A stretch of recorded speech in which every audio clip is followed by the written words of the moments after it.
Welcome back to the podcast, the Evil Dungeon Master Universe podcast. I am your host, Evil Dungeon Master Vince. Hopefully you're doing well. It is Wednesday's middle of the week. Time for another podcast. It's early in the morning, so I wanted to get this podcast out there before people started waking up and have something to listen to on the Spotify, Apple, or the YouTube, depending. Ask the DM at theevildm.com is my email address, and theevildm.com is my website. Follow me with all my links at solo.to/evildm. Anyway, today we're going to talk about a little nasty creature from the Fiend Folio. Everybody's favorite book to jump to when it comes to weird and crazy creatures. We're going to talk about the assassin bug. It's probably something that you probably glanced over and saw. It's just a little bug, nothing really big about it, but they are pretty nasty. Their number of appearing is 2 because it's usually just a male and a female. Armor class is 5. They have a hit dice 1+1, so they're not really that powerful, but when it gets into it, they actually are. 50% chance in the lair. Number of attacks 1, damage 1 to 4. Their special attack is paralyzation. Yay. Magic resistance standard, natural intelligence. They're small, so they're going to be a little bit harder to hit.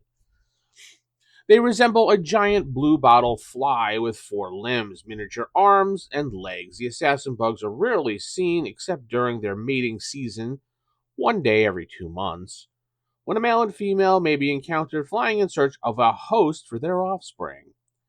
The natural host is human, but assassin bugs have been known to lay their eggs in demi-humans and rarely humanoids, so be careful out there. The male will always attack first, biting the victim for 1 to 4 points of damage, while the female flies nearby, waiting as close for the intended victim to be attacked, so she doesn't risk being attacked. She is the key component here when it comes to this. If the male's attack succeeds, its saliva will paralyze the infected area of the victim's body, unless the victim makes a saving throw at +2, and that means +2 by adding 2 to your saving throw number, not adding 2 to your actual die roll. The male will continue to attack until destroyed. For purposes of aerial combat, their maneuverability is Class C, so you have to look that one up if you really want to know. And being smaller, they're going to be really hard to hit. With an armor class of 5, I'd probably make it a little bit worse than that. As soon as one of the male's attacks has achieved the desired paralyzation, the female, which detects the scent of the male's saliva, will attack the affected area. If successful, the female will implant her eggs into the victim's body. The female will die soon as the eggs have been implanted. The egg will hatch, producing 7 to 12 larvae, which is usually happening within 13 to 24 hours after it has been implanted. During the period, only a very powerful spell such as a limited wish or heal will remove or kill the egg. When the larva has hatched, each one will cause 1 hit point of damage to the host each hour as it devours the host's internal organs. Yay, that's not too painful sounding. After 2 weeks, the larvae will leave the host, burrowing out through the area in which the egg was originally implanted, causing an additional 5 to 8 hit points of damage per larva as they do so, if you're still alive at that point. As soon as they are outside the body, they will metamorph into a fully grown assassin bug. While the larvae are in the host body, they can be killed with a number of spells cast on the host. Cure serious wounds will kill 1 larva per experience level of the caster above 6th level. Cure critical wounds will kill all of them at once. Heal will kill all the larvae and restore all but 5 to 8 of the victim's hit points. Oh, so that's not bad. A limited wish or similar spell can also be effective during this period, so you can get them out and possibly get yourself cured back again. Assassin bugs are regarded as great delicacy by trolls, troglodytes, and bugbears. The eggs themselves are 4 to 5 inches long and oval, colored a deep blue. And then it goes into description. Assassin bugs are generally the color of blue bottle flies, though the females tend to be a lighter shade than the male. The 4 limbs are the color of human flesh. The wings are nearly transparent but have a faint silver hue. So this creature is not something you want to tangle with. So I've come up with a couple situations here how you can use them. So let's just say that let's call this infestation as a weapon.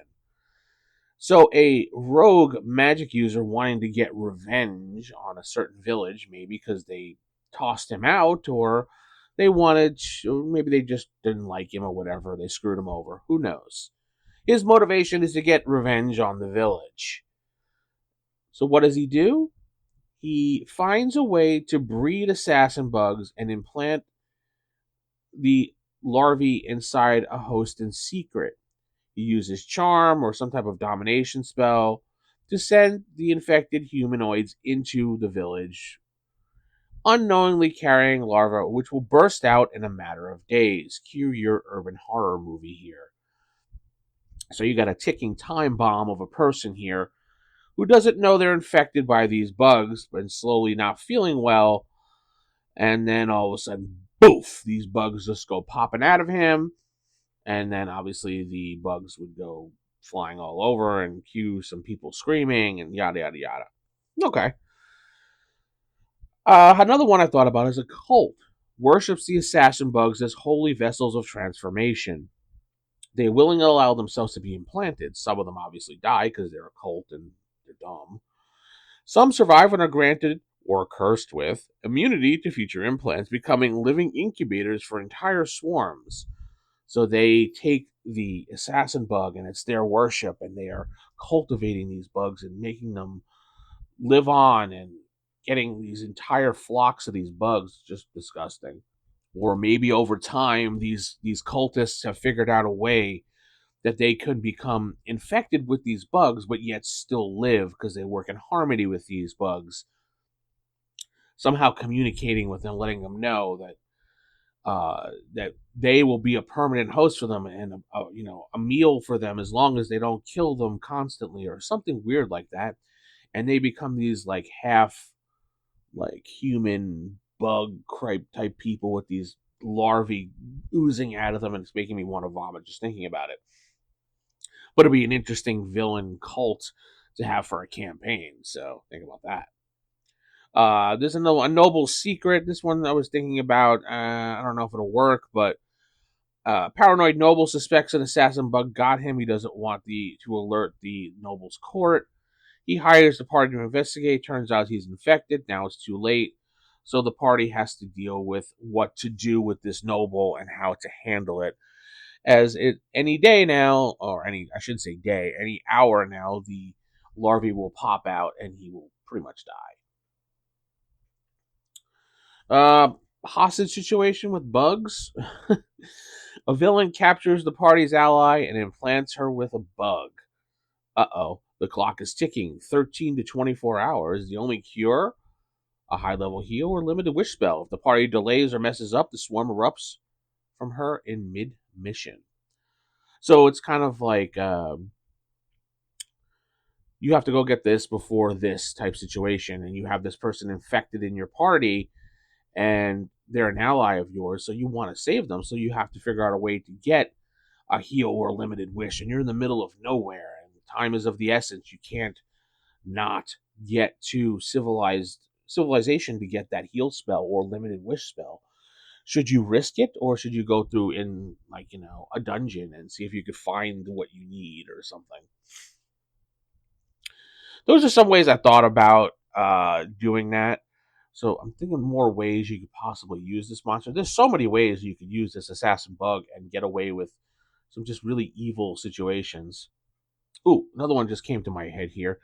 So, okay, so your party finally captures an ogre, and there's a wizard that wants this ogre for some type of experiment or something like that. Whatever, your party doesn't care. They just want the gold and they just want whatever else he's going to give them. But what they don't know is this ogre has been infected in the last, I don't know, 8 hours or so. So they're transporting this ogre who they just captured to the wizard. And mid-transport, it drops dead, bursts open, releasing a giant assassin bug that's mutated from the ogre's blood. So this, like, maybe he's a different type of assassin bug, that a mutation strand, and he's more powerful. And if he hits you, it does more than 1 to 4 points of damage, and maybe it paralyzes your entire body as opposed to just one part of your body. So there's always that situation. That'd be kind of interesting how to deal with that. You'd have a giant mutated larva bug. And finally, you can use this one as I'm thinking of a horror situation, a slow burn horror situation. You can use these bugs in a manner, since players should not be reading these books. Well, I mean, they're going to anyway, but they should not know, or they should not metagame. So these bugs come along and they bite someone in the party, and then implant the eggs, but you don't exactly tell them that. You just say that the female stings you, because it's just pretty much a sting, and then she dies. The player doesn't realize it. Character, I should say, doesn't realize it. And then let them know slowly over time they noticed really weird symptoms, or maybe they have like stomach pains, or they have pains in their chest, and it feels like things are crawling through their skin, and slowly they're feeling deteriorated. Every time they try to eat something, maybe they vomit. They're always thirsty. Just kind of like a slow transformation, kind of like a zombie transformation type thing. They become emancipate. I had to laugh at myself on that one. Wow, emaciated is the word I was looking for. And just people start noticing this, and then slowly but surely they see these things inside there, and by the time they realize it, is it too late? Can they get that heal spell? I don't know. It's kind of a horror situation, of a personal horror of your character who's emancipated. Making myself laugh. All right, that means I have to go. All right, tell me what you think about the assassin bug on page 12 of the Fiend Folio. Pretty deadly little creature if you think about it. And I've gone over a couple situations you could use it easily. So tell me what you think. I'm going to head out. Keep it original, keep it old school. Good night. God bless, and keep those AD&D fires lit. Good night, everybody.